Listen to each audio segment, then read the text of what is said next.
Yo, what's going on, everybody? You're watching Giants Now by Chat Sports. I am your host, Marshall Green. We got some breaking news here early on a Tuesday morning. The Giants have signed 2 offensive linemen to their active roster, stealing them from other teams' practice squads. We're going to break those players down. Then at the tail end of the show, I feel like this is telling us something. The Giants are going to have to make another roster move. Adding 2, they had an open spot. They're going to have to open up one more spot. What does this mean for Andrew Thomas? What does this mean for Joshua Ezeudu? And could it mean Daniel Jones is going to IR? We'll break that down. Let's start with the news of the day, though. One of the offensive linemen that the Giants are signing is Tyre Phillips. And that is a familiar name. New York cut Phillips on 53-man roster cut-down day this year, but he was a part of the team last year. He actually played 12 games with the New York Giants, and he ended up starting 5 of them, 4 at right tackle when Evan Neal ended up getting hurt and missing some time last year. And then week 18 against the Eagles when the Giants sat their starters, Tyre Phillips was the starting left tackle there. He could play tackle, he could play guard, he can move across the offensive line. And I'm sure that's something that makes him an interesting and intriguing prospect for the Giants. So Phillips, a guy that did not make the roster to start the year, he's back on the 53 right now. And Ryan Dunleavy tweeted over the weekend saying, for what it's worth, because it was a mystery. Remember, a lot of people were shocked. I always had Tyre Phillips penciled into my 53-man roster because I thought he played pretty well in Evan Neal's spot. But a lot of people thought, why did they cut him? This is what Dunleavy said. Asking around, I heard that he'd regressed into some old bad habits on the practice field, nothing off the field, that he had cleaned up last season with the Giants after he was cut by the Ravens. So a little bit of details and information why maybe the Giants moved on from him. But I'm glad he's back on the team because when he was at that left tackle spot for Evan Neal and week 18 at that right tackle spot, he was at least serviceable. And right now, that's probably a good thing that the Giants could add is serviceable offensive lineman. You look at the Pro Football Focus grades for the 5 games that he ended up starting, only allowed 2 sacks in those 5 games, allowed a decent amount of pressures, 4 in week 7, then 2 the next 2 weeks, 1 in week 12, and 5 in week 18.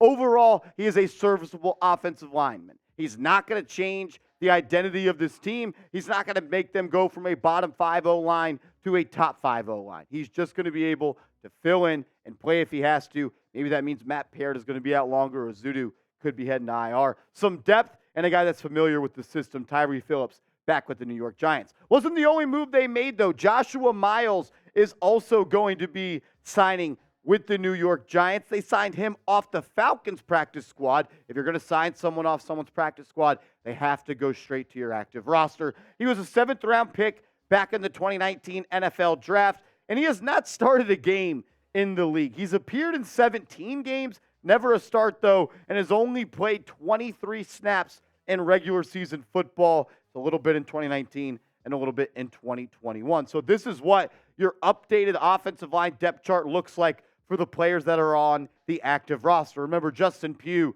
is a part of the practice squad, so we're not going to feature him on this depth chart. But you got Andrew Thomas still dealing with a little bit of an injury. We'll talk about him. We got an update on number 78 coming up. Mark Lewinsky is your starting left guard. John Michael Schmidt, your starting center. He is still hurting. We haven't heard much about him. Marcus McKeithen is going to be your starting right guard. Evan Neal is going to be your starting right tackle. And that's where you start to see some of the depth. Joshua Zudo, who is hurt, is no longer going to be playing, sounds like anytime soon, and could be heading to IR. You got Tyre Phillips there with Shane Lemieux, Ben Bredesen, and Joshua Miles. So coming up in a second, we're going to break down what the Giants may do to open up that roster spot. They had an open roster spot after they cut Jalen Mayfield on Monday afternoon. We did that video, and you guys know about that. But what are they going to do as they are signing 2 players right now? This is why you subscribe, though, because when the Giants make a move, we make a video no matter what we're doing. Getting ready for the Knicks game tonight, we're going to drop what we're doing and get you guys a video as soon as possible. So if you want free daily updates about the New York Football Giants, subscribe to the channel right now. Joshua Ezeudu, remember, he left the game against the Buffalo Bills due to a foot and toe injury, and it sounds like he could be out for a couple of weeks, and a thought is he could go to short-term IR, miss 4 weeks, and that opens up a roster spot for one of the 2 players the Giants signed today. Some people thought it may be Andrew Thomas that could be going to IR. Well, Dan Duggan of The Athletic said, hold your horses on that one. Quote, he heard encouraging word on Andrew Thomas last week, so my sense is the influx of tackle depth is more related to the health of Joshua Ezeudu and Matt Peart, but we will see. Matt Peart was inactive last week against the Buffalo Bills. Maybe he goes to IR or Zudo goes to IR, but that just seems like the obvious move to the Giants to open up a spot right now. Look, the Giants need Andrew Thomas back desperately. I asked this question on the live show yesterday. Who is the most important player on this team? Because we've seen the Giants now play with and without Daniel Jones. We've seen them play with and without Saquon Barkley and as well as Andrew Thomas. And I'll tell you what, the guy that I feel like the game changes the most and the productivity of the offense changes the most is when Thomas is in and when Thomas is out. If he can come back, hopefully soon, maybe he can help get this offensive line on track. Maybe the Giants can score their first offensive touchdown of the first half this year. Jesus Christ, can't believe I'm still saying that. We're going to talk a little bit more about Justin Pugh and more coming up in a second. But I got to let you guys know about our proud sponsor, Prize Picks. Go to prizepicks.com/CLNS and use the promo code CLNS. And Prize Picks is going to match your initial deposit up to $100. If you love playing daily fantasy and you want to win real money and be able to withdraw it out of your account, the best place to play daily fantasy is with Prize Picks. All you do is select a lineup of 2 to 6 players, and you just choose more or less on the projected stat line that Prize Picks has. This is one of the lineups, one of the few of the many lineups I'm going to roll with this weekend. I'm going to rushing yards. I like to kind of always stick with a theme, and then I'm going to throw a Tyree anytime touchdown in there because it seems like all that guy does is score touchdowns. But Josh Jacobs, think he's going to have a good game this weekend. I think the Giants are going to continue to lean on Barkley, so I'm going to go more on his stats as well. You can roll with my picks, fade my picks, or make your own picks, but do it with Prize Picks, the best way to play daily fantasy. That's prizepicks.com/CLNS. Remember, promo code CLNS, and they'll match your initial deposit up to $100.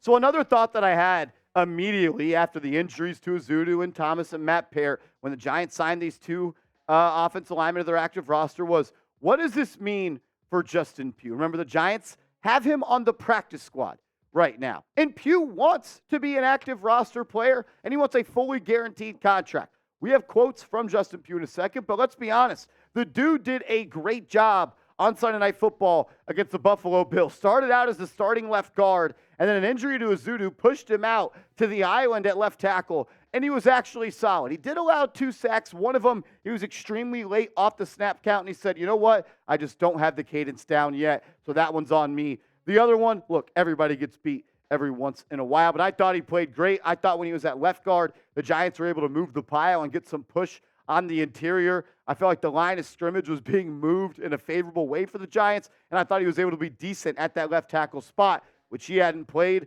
since, I don't think, 2018. Pat Leonard said this on Justin Pugh.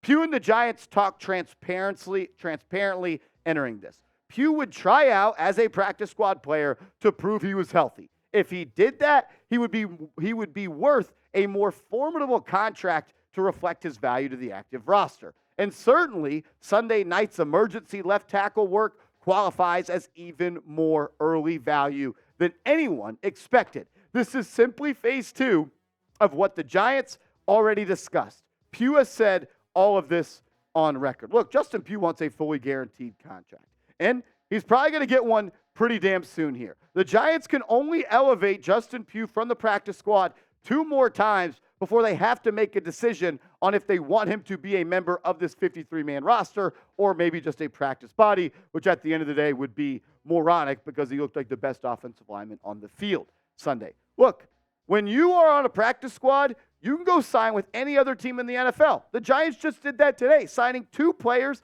one off the Eagles practice squad and one off the Falcons practice squad. There's a lot of teams out there that need serviceable linemen. They could go and poach Justin Pugh right now and incentivize him with a fully guaranteed 1-year deal.